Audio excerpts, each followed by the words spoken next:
Hello, this is Markability with the Art of Diesel, where we are all about diesel and automotive efficiency, performance, and independence. Last week, I received a custom transmission control unit for my transmission, which is Mercedes 722.6. That's what's in Evonne the Turbodiesel. It's also known as a NAG1 transmission, although there are a lot of variants of it, which may have different clutch packs and things like that. But the bottom line is that this is a fairly common transmission. And a while back, I had stumbled across a guy named Rand Ash, and I'm not going to try to pronounce his name right now, his real name, but he had been digging into how the controller worked and wound up reverse engineering and creating his own transmission controller for these transmissions. It can be used to set your shift points and adjust a lot of features in how the transmission's used and give you more variability, give you more different modes that you can use to set the transmission in. And I decided to buy one, and it arrived last week. I took the time to solder things up and get it all together. And along the way, as I was working on it, I had some questions. I wound up reaching out to Rand Ash on his Telegram channel, and along the way, he was asking me, okay, do you have any other questions? I was like, well, yeah, would you like to do an interview at some point? I think it'd be great to talk to you for the channel. And he said yes. And I said, well, when can we do it? And he said, how about now? So I took full advantage. We went ahead and set things up on my computer here and had a great discussion.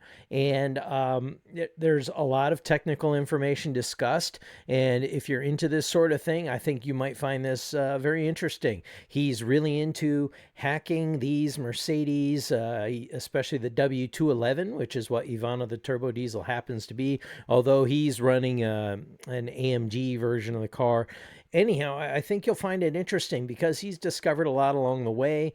And like me, he likes to tinker with things, but he is a lot more electronically oriented and can dig into things like CAN buses and functions of the car and add computers to things. And anyhow, he does really cool things, and I think you'll enjoy this interview. Hey, glad you were able to join and talk. You go Thank by you. Rand Ash, or did I think I Yeah, I've had this. I've had this. Well, my real name's Ashcon. It's an Iranian name, but I've been going by the alias of Randash for ages now. I just kind of rolled with it since when my channel started peaking, or started gaining traction, in 2021 or so. I just kind of kept it. I've had no need to change, really. Oh, that's cool. Well, it's easier to pronounce. Yeah. It's kind of like how I went with the nickname or the pen name Markability when I wrote my book about a decade ago. That's when I put the Isuzu engine into a Suburban. So I had this big, yeah, I'm not sure. You probably wouldn't see very many Suburbans in the UK, but just think of it as a full-size Chevy pickup, but then it's fully enclosed. So it's winds up being a very large SUV, and I was getting 26 miles per gallon highway, had a 5-speed manual. It was kind of a fun project, but the bottom line is that kind of got me into the diesel stuff. And if I just use my name, Mark Marash, nobody knows how to spell Marash, so I went with something simple. It was the nickname my dad gave me. I claim it's my hillbilly name as well, Markability. So It's good. That. You've got my surname up on the screen. Try to say it. Sure. Let me see. It's Ashcon Mohseninia. Oh, that's really good. Yeah, but some people are really confused trying to say it. Oh yeah. So what got you into, I suppose, all of it? I mean, really, the thing that has my attention is your TCU project, but I see you've got a number of other electronic projects, and you're definitely into the W211. You're into hacking the car in all kinds of cool ways, and I think that's so. Cool. I think we should. I think to answer that, I have to go back to pre-COVID, 2018, 2017. I had my dad had got a new car, and he had a C200 CDI, so OM646 engine, trusty little thing. And he said basically he's going to get rid of it, or I can. So I said, okay, I'll take it from him. And then from there, it was more of a case of looking at these cars and seeing like, they got Bluetooth control, and I was like, I fancy a bit of this. And I also can tell the car is capable of doing stuff because, you can relay text from the radio to your instrument cluster. So I was like, I'll have a little go at this. And then it just kind of all started going off from there.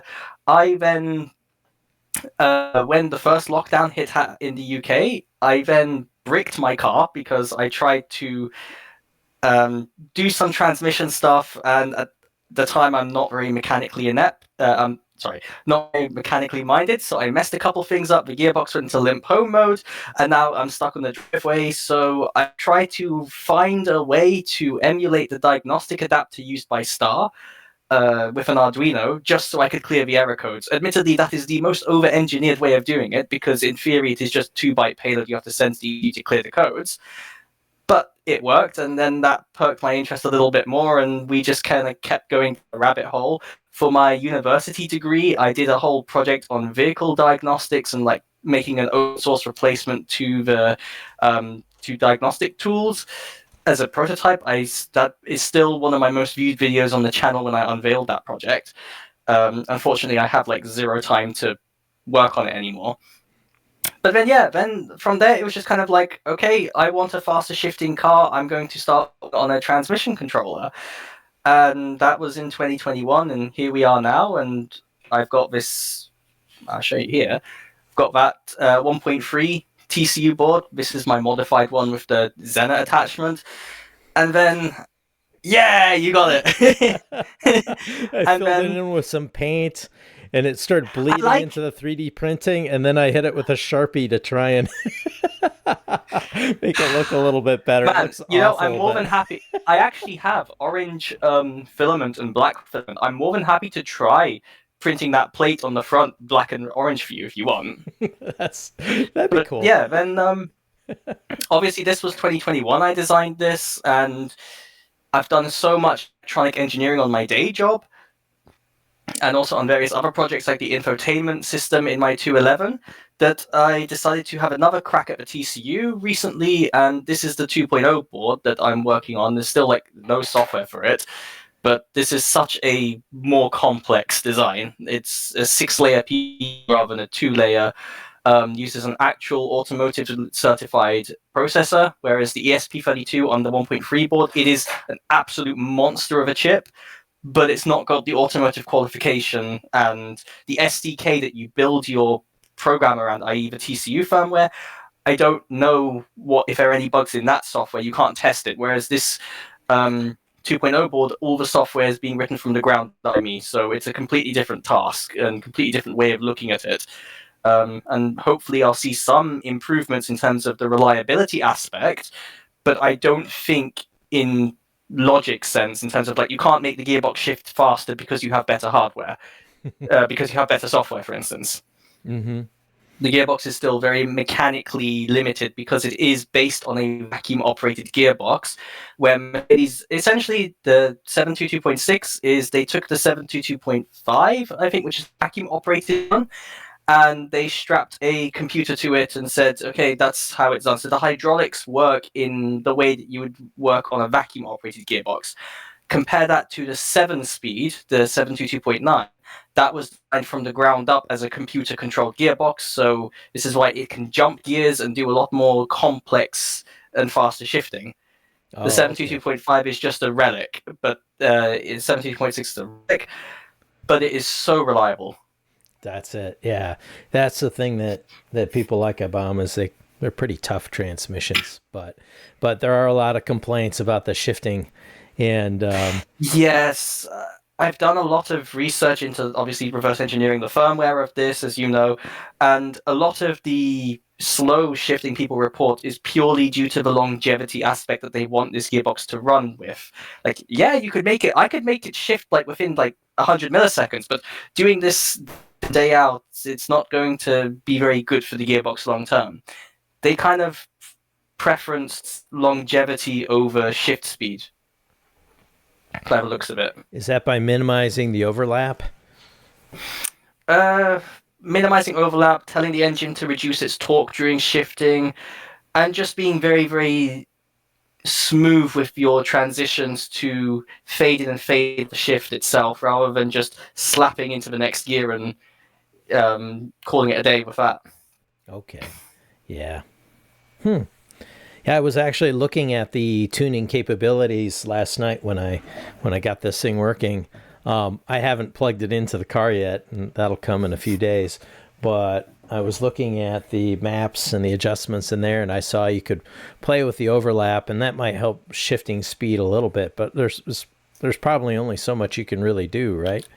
So the main things are now, like, the guide that I wrote was from ages ago. Again, time constraints. I have like so little time these days. Mm-hmm. But the the maps on there, I'm slowly phasing them out in favor of the calibrations. So the way that that system works is, over the years, I have built a database of all the EGS 52, 53, and 51 flash files.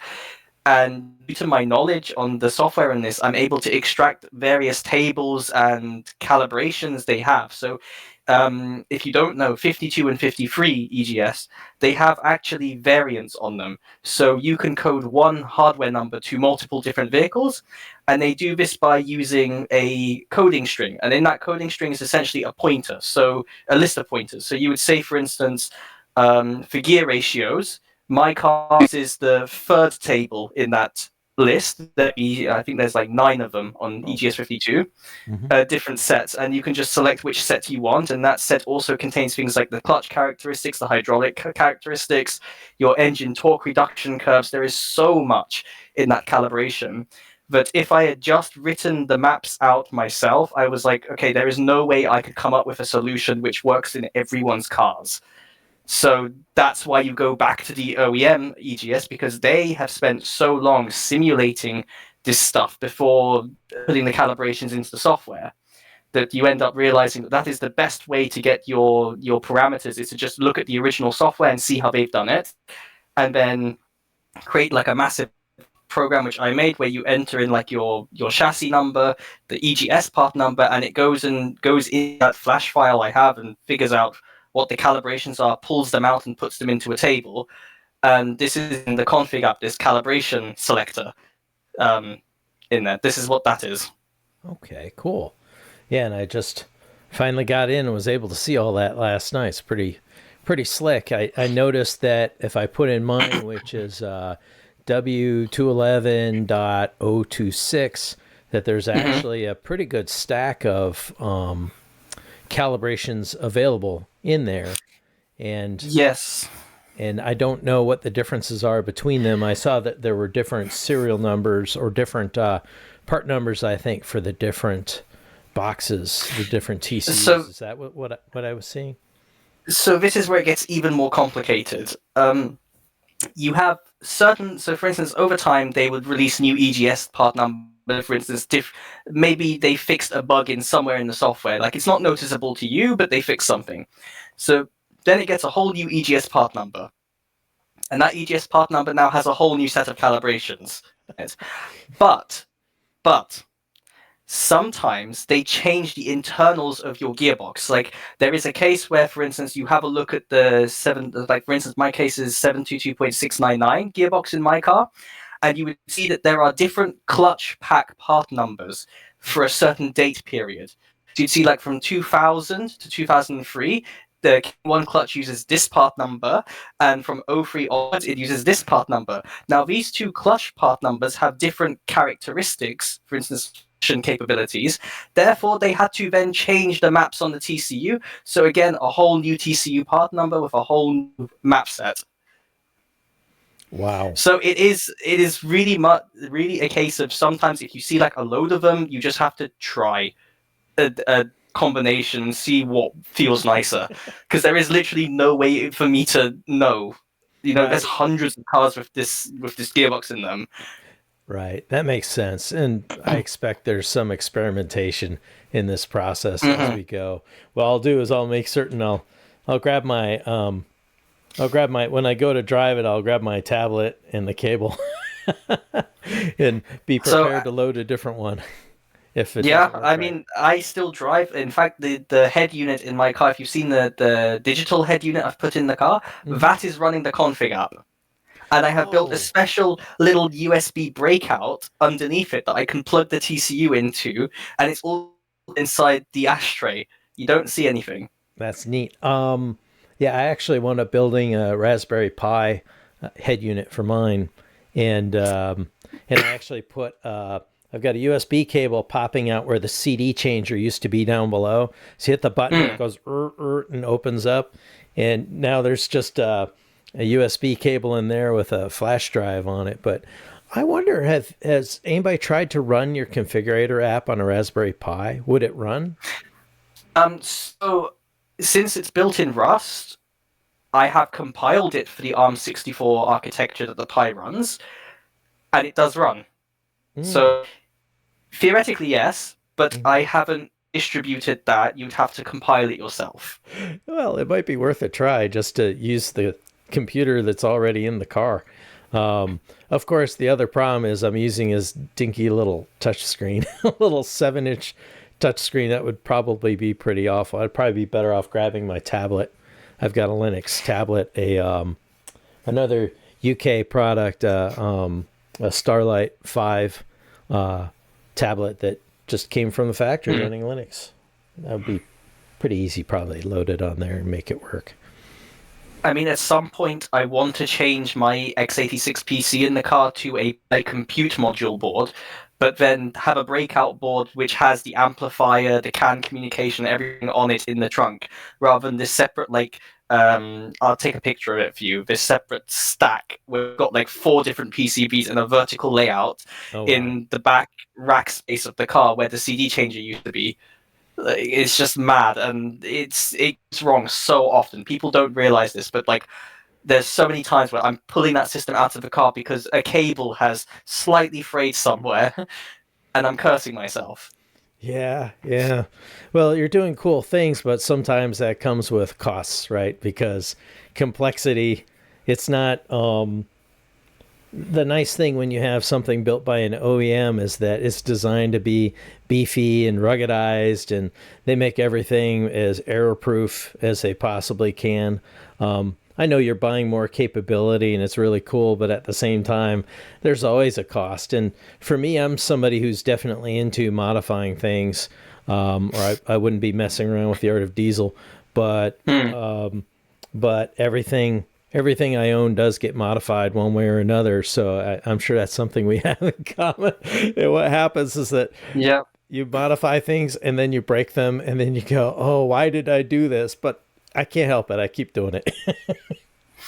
um, I mean, even like another crazy piece of integration that we have on my car is a friend of mine, Vlad. He is active in the TCU group, and he's again another hacker like me with regarding reverse engineering these ECUs and stuff. We're friends with each other, and he's decided he wanted to crack at the IC 211 and 219.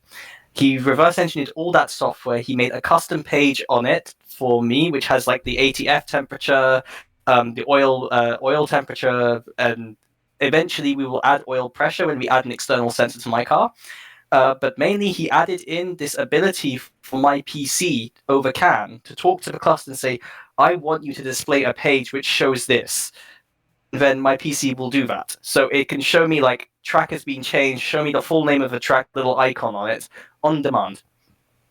Like we're just slowly adding more and more integration to this car until eventually my car is in par with some newer ones because it already has adaptive cruise. I've got Distronic on that car. nice, nice, very cool. That's Yeah. pretty neat. Well, actually, I should ask you, what do you do for a living? So I work for a German company which does ECU repairs. But the thing is, they found me through my YouTube channel, and I was looking for a job after finishing my university degree. That's how they found me. I didn't tell them about it, but yeah, I'm working for them now, and then obviously, like, it's amazing to have all of this knowledge and to be so close to the industry as well, with Hmm. regards to how these modules all operate, and I can kind of get a better understanding as to how our cars have been developed back in the day.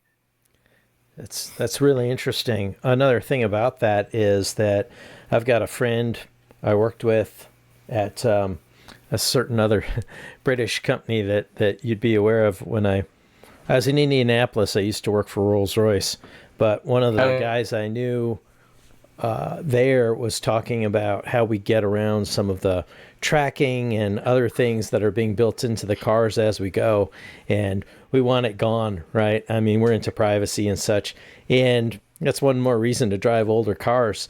But then the other thing he was saying was, well, at some point, we're going to get really smart and we're going to have aftermarket ECUs and you just plug in a different ECU or some other electronics. You start swapping out the OEM electronics for your own and regain control over what your vehicle does and who it communicates with and so on and so forth. So is that something that you've ever thought about doing? I mean, the gearbox ECU alone has given me a really interesting window, which is that for this one module, which controls a fairly primitive piece of hardware in the car, it is so complicated to design this with one person. Because back in the day, you had Siemens and Mercedes working on this together, and it's probably like maybe 300 people working on this piece of software for this, the whole design and everything of this controller.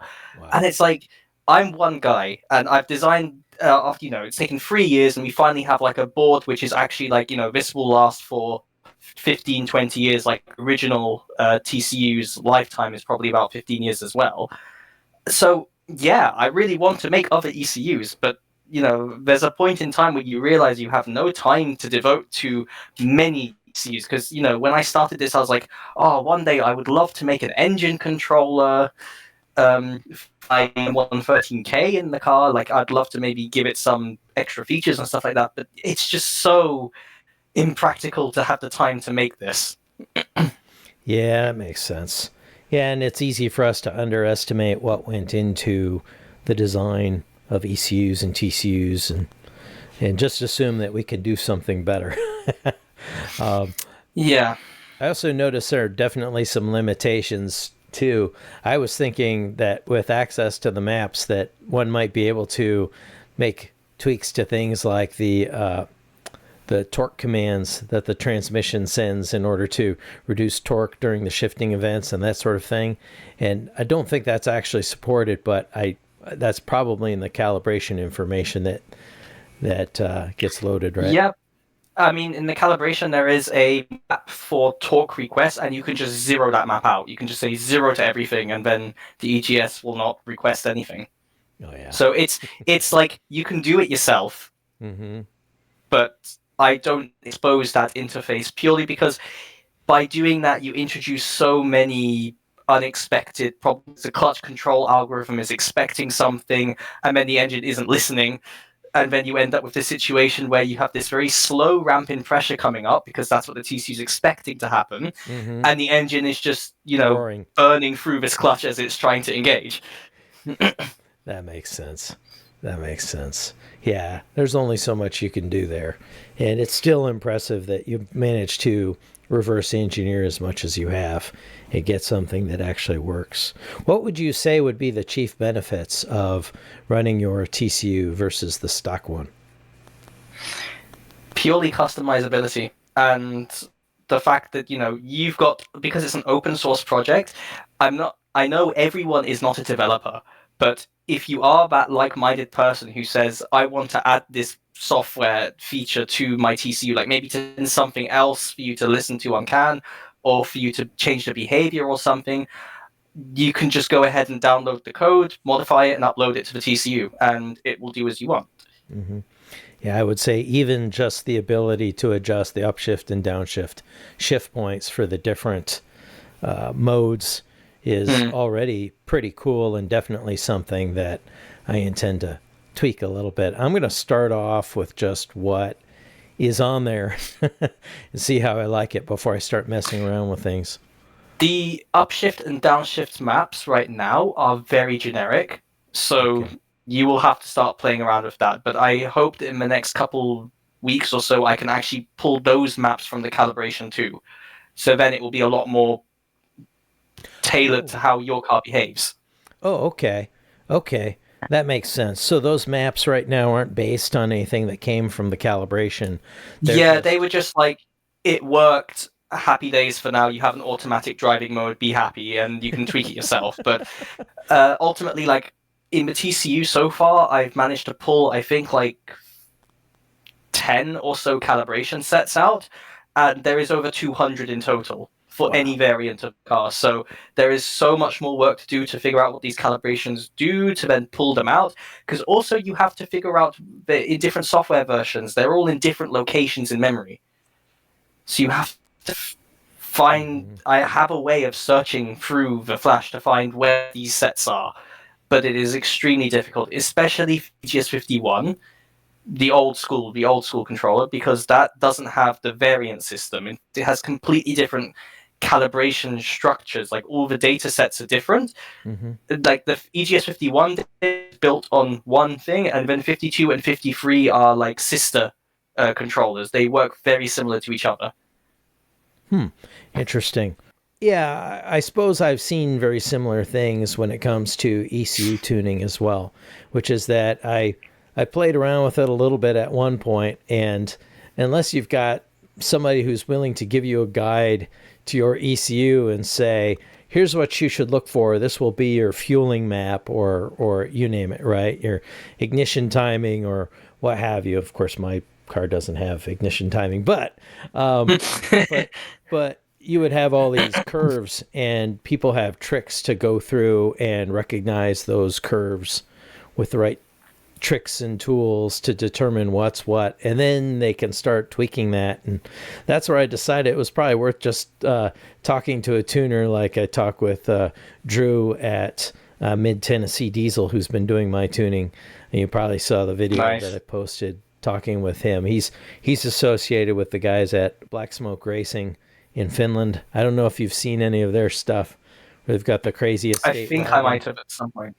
They've got classically they had I think it was a W123 estate wagon that they used to drift race, and Mm. since then they've moved to more modern, more complex setups. But at the time it was an OM 606 tuned to like 700 horsepower and just going sideways down the track all the time with his old Mercedes wagon. It was really cool. The 606 is such an amazing engine. Yeah, I I have always wanted to put one of them into a more modern Merc. yeah, that'd be cool.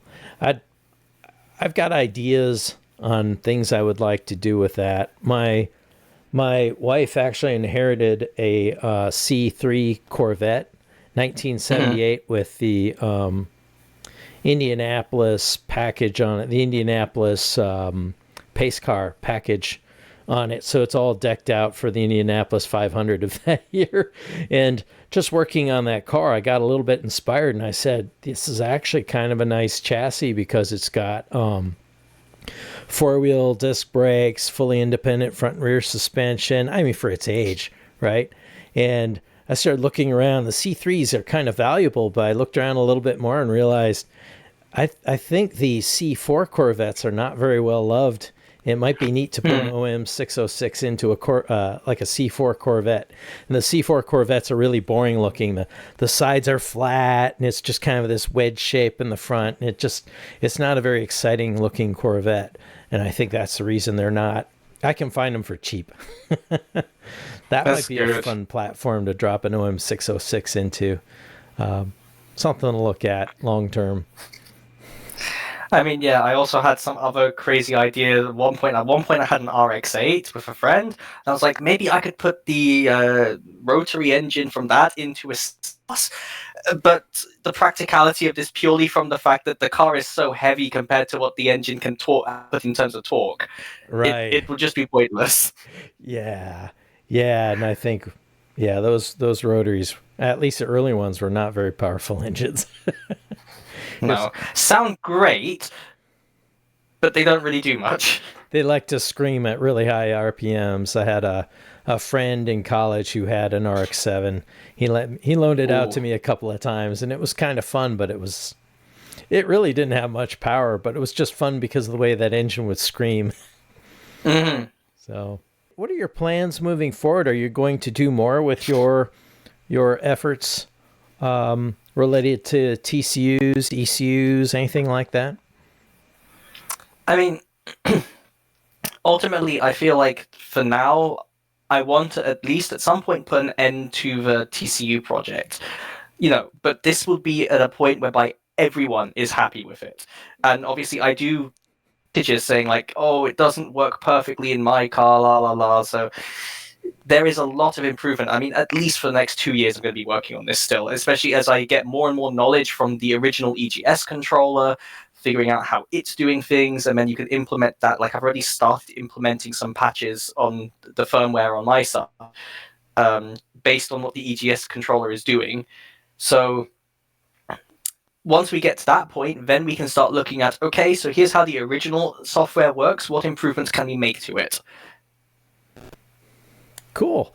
Well, and making everybody happy, that never happens, of course, but I know, but even if I get like 95, 96% people happy, because there will always be someone who doesn't, like, I've noticed this a lot. There's always someone who doesn't read the instructions or doesn't read that this is not compatible with their car, puts it in their car, and then complains when it doesn't work. And it's like, did you read this? No.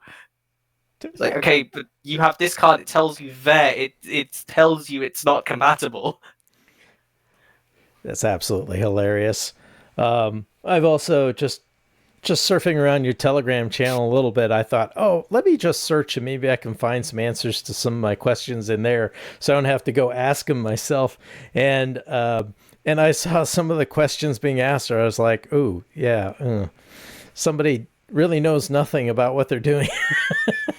And you're going to have a bunch of that in my industry as well. You'll run into customers who really have no idea how your product works, how it's meant to be used, and will do things that you would never expect, and somehow expect it to work fine, even though they never read the instructions. The whole RTFM thing, right? You ever hear that, where people say RTFM? Yes, I say that. I say this a lot as well. Although I don't ever put that in the chat because that's rude. I try to be as polite as I can, but sometimes, yeah. Yeah, it's the same thing. I never say that to my customers either. I might say that to a coworker. I said, "You should see the question I got asked today, RTFM," and then I'll write a very polite email saying, "Here's how you fix this. Here's how you do it, and here's why it didn't work when you did it that way." But oh well. But as soon as you deal with anything involving software, electronics, and anything mechanical, you're dealing with all of that. You're going to run into people who are going to get very confused. So I definitely respect the effort that it must take to deal with a boatload of customers on this. I mean, a lot of the time it's people just asking, is this plug and play? And I go for like the 500th time, you need to configure it first. You can't just plug it into your car and drive off with it, because when I give it to you, I don't know what car you have. That makes sense. So what kind of adoption have you had? Do you sell a lot of these? Yeah, I sell a fair few, like few a month. Mainly, I notice a lot of the people are in the older. Like, I have a fair number of people in the 210 generation and the 211 generation. By this, I mean the CAN communication matrix version. So, like, I think the 210 is up to 1998. Like, the 1999 and 2000 210s are actually hybrids. They run the communication standard of the 211, but they're in a 210. So it's really weird. It's really weird how they hybrid this. They have this period of merging between definitive platforms, and same for the 211 to 212, because you have EGS 53 in some 211s. Some very late ones, you have EGS 53, which everyone says is only for 212. And this also causes some problems when people try to configure the TCU and select CAN layer based on what the table says on their original TCU, but they don't realize that it's referring to the CAN layer, not the physical box you have with you. But this is not hard to decipher. This is not easy to decipher. But anyway, yeah. So I get a lot of people with the 210s and the 211s. I have far fewer people with the 212s and newer. There were a couple of people who have actually I think it's 60. No, not 63. Oh, my brain's not working right now. There's a 212, with the 5-speed gearbox. The S600 with the Tiptronic, with the instrument, with the steering wheel selector. So not even the gear shift module. It's got the electronic one, and this is still a problem I am trying to solve because I now have to do this, find out how 4 different ECUs communicate with each other in order to get electronically the gear shift to be performed. Because on these cars with the steering wheel selector, it's like you press it, this talks to another ECU, which talks to the TCU, which then talks back to the one to then actually move the selector in the gearbox. Like, it's mad. But yeah, so I have. That's some of what we'd be dealing with if I decided to get one of these from my wife's ML 320 CDI. I mean, just because it's got the steering wheel selectors on it. Just curious if that. No, I don't mean the shift pedals. I mean like the actual steering wheel column selector, like PRND is on this. Yes, that. Okay, sure. All right. Yes, which is really interesting because a lot of people say that's only for the 7-speed, but the S600 makes so much torque if a 7-speed could not handle it, so they fit the 5-speed to it. Wow. Okay, so it's like one vehicle which has the 5-speed plus the electronic selection system. Yeah, so that's interesting. Yeah, so you wind up dealing with a lot of permutations. I also have, to answer back to the question though, I also have a fair few people who have like these complete custom cars running their own like standalone ECU which supports CAN, and then have posted on the wiki my own CAN layer which you can code up, because a lot of these third-party ECUs allow you to do this, where you can set like in a CAN name what data the ECU should transmit or listen to. And so I've written like a very basic CAN layer whereby they can use that to talk to the TCU, and the TCU gets the basic information it needs to operate. So that would be useful for taking like the OM648 in my car and the transmission and being able to use it in another vehicle, right? Or not even the Mercedes engine. There are some people running a car. Someone is running some Jeep engine in. Okay. With 5 speed mated together, and it works. Like, I'm not going to ask any more questions. It is happy. Well, that's interesting too. I think that some versions of the NAG transmission were used behind the Hemis and things like that for a period of time, right? I saw that you did have some Jeep and Chrysler vehicles. Yeah, this is from the early days of the 2000s when you had the Daimler Chrysler group where they were all operating with each other. You also have SsangYong as well. This Korean car manufacturer also has the 5-speed. Although I've never actually seen a car come to me asking for that with that gearbox, but I'm aware they use it. Interesting. Well, cool. Well, hey, that's pretty neat. What's the best place for people to find you if they're interested in following up? Just go to the Ultimate NAG52 website. Or then the Telegram. The Telegram group is where I pretty much am every day. I want to set up some kind of like actual forum at some point in the near future. Again, I have like 0 time to actually set something up, because I feel like that would be a lot better. Just a Telegram group where you have to go search through a bunch of messages. Like an organized forum board would be so much better in terms of management now. Because the Telegram group originally was when I was having some testers and you had like maybe 50 people. But now we have like around 300. So wow, yeah, it's a bit bigger than I envisioned. Yeah, well, that's cool. Well, hey, thanks for taking the time to talk to me about this. And no worries. Yeah, it's kind of a last minute thing. You said you're available, so shoot, let's just go ahead and talk. And do appreciate you taking the time to talk to me about this. I think your project is really cool. I look forward to trying it out in Evonne the Turbodiesel. Thank you. Can't wait to hear your feedback. I'll let you know how it goes. The fact is, what I'll do is I'll post this video. I'll post a video where the setup is done.